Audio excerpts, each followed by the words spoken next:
Kay ret hay ting lo le te ber hi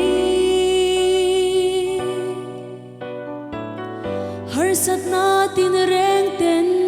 min de la tui anga boto nu kanun hi ha chol na zong i avan roi chi kanun ruang lo tu om lo be dong hia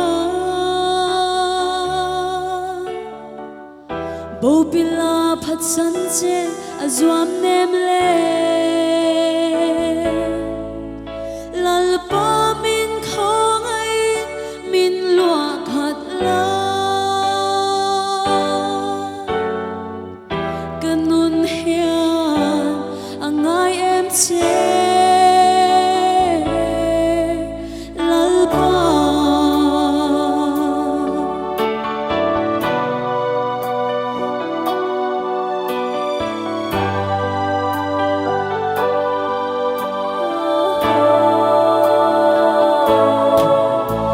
kan har sat na te hi eng wange kay manin kan khen le siamani soi tu reng kan nei lo kan zake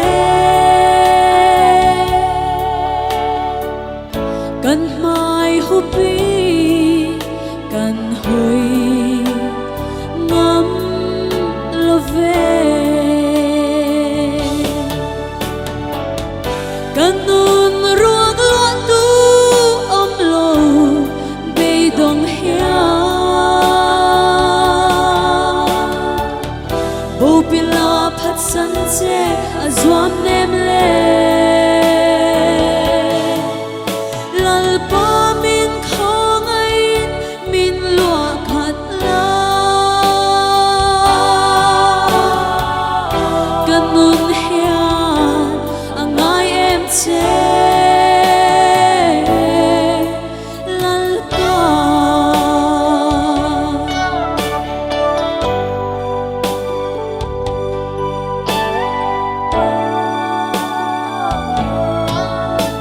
krosa kan tan inun lan lo la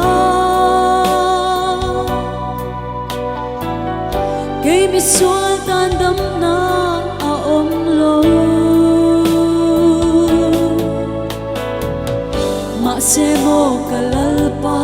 chat zia hi avuak na voila ti dam kan ita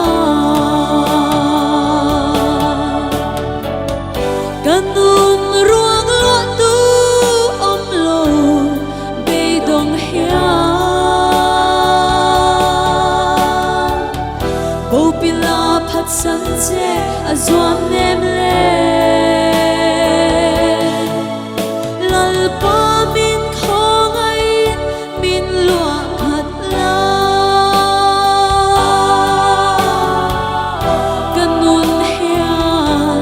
angai em che lal pa kanun ruang lo tu om lo be dong hia bo pila phat san che azwam nem le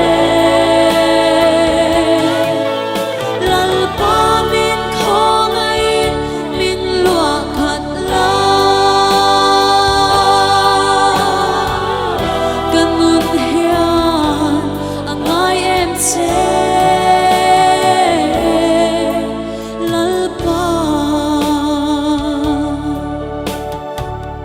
kanun hian